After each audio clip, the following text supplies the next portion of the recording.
Have you ever experienced a game of chess where you traded queens early on, yet still managed to launch a successful attack on your opponent's king?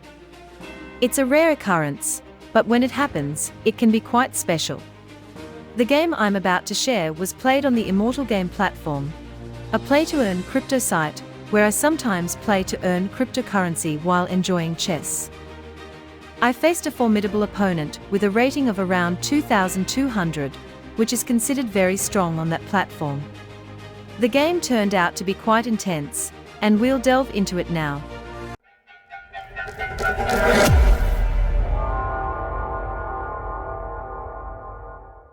So, I was playing as white, and I opened with bishop to c4, known as the bishop's opening. This line is filled with tricks and traps.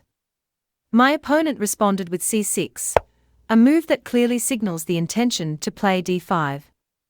Allowing this can grant black control of the center. For instance, if I were to play a move like knight to f3, they would likely follow up with d5. After this, they attack my bishop, and even if I throw in a check to try to win a pawn, bishop to d7 saves everything for black. If I take the pawn, I lose my bishop. And if I trade, black can recapture with the knight, establishing a strong center. However, one important thing to note about the move c6, which is crucial to remember in your games, is that often, instead of playing knight to f3, it's beneficial to play d4. This move disrupts black's plans, and let me show you how it unfolded in the game. If your opponent takes it, and you recapture with the queen without getting your knight out first, they would attack you with their knight. However, this is not possible when you play d4 because the pawn blocks the knight's path. Therefore, d4 is a much better move once black has played c6. In the game, after I played d4, my opponent responded with knight to f6. This move actually transposes into a line that I'm familiar with and teach in my course. Typically, in this position, if they had played knight to f6 right away, one of the gambits I teach involves them taking with the pawn rather than the knight. The reason is that if they take with the knight, capturing with the pawn allows me to exploit the limited options for their knight.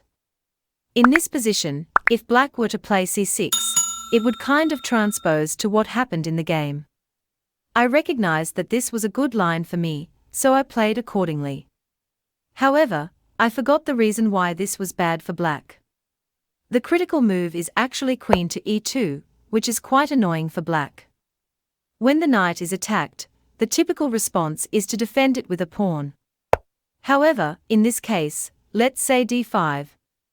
Not only can I play en passant, but I also pin the knight simultaneously. The knight can't retreat to defend everything and attack my bishop, putting black in a difficult position.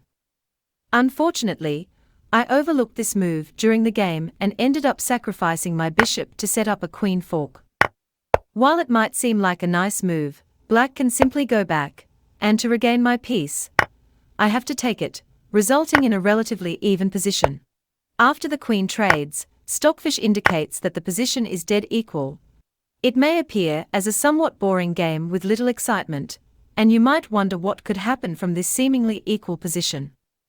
However, the game takes an interesting turn from here.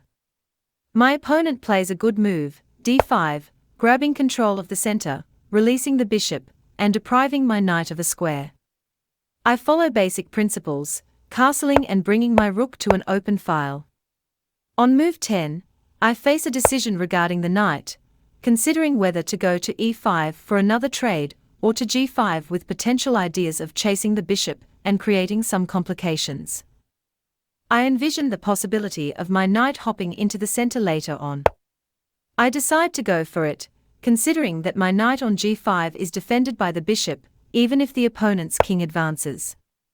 Now, let's see how the game unfolds. The game takes an intriguing turn with the move h3.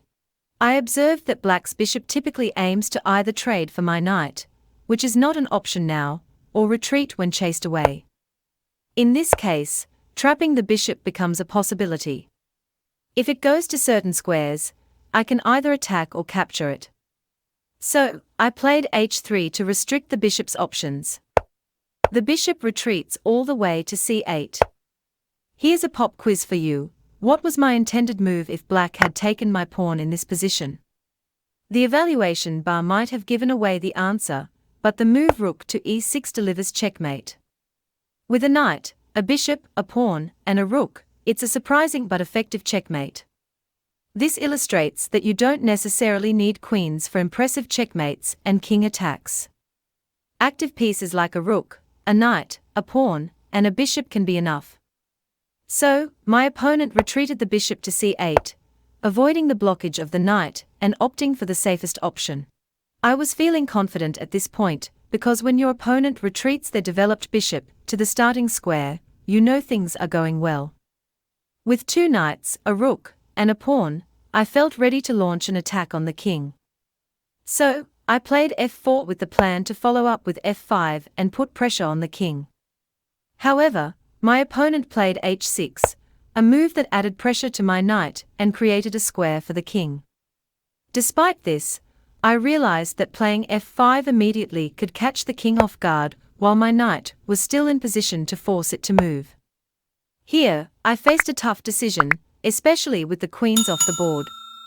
Sacrificing a piece to attack the king is riskier without the powerful influence of queens. Nevertheless, I went for it and brought the knight in for the check. Now, this move is annoying because if the king tries to escape, it steps into a discovered check with my rook. I can then take with check, and if they try to recapture, there's a follow-up fork and several other threats that black needs to be wary of. So, their best move is to take my knight, and after I recapture with the other knight, we have a similar threat.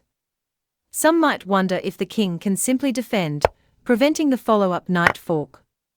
Indeed, in the game, my opponent went for this option, resulting in the position we currently have.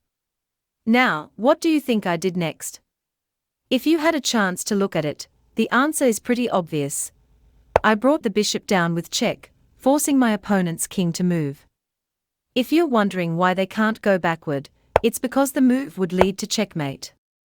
Despite having no queens on the board, arranging your pieces strategically can still result in a checkmate. My opponent responded with the best move, king to c5. At this point, I started feeling the pressure, realizing that I was running out of pieces.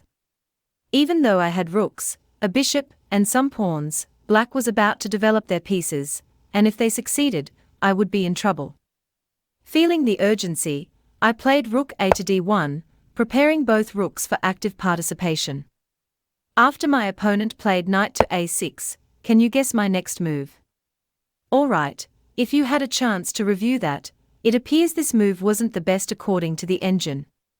However, I noticed that playing bishop to e3 check prevents the king from retreating, a crucial aspect in an attack.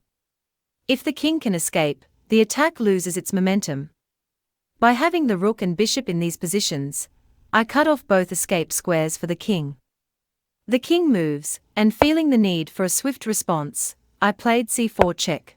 Although the engine suggests it might not be the optimal move, my thought process was to cut off the escape route with the bishop, expecting black to take.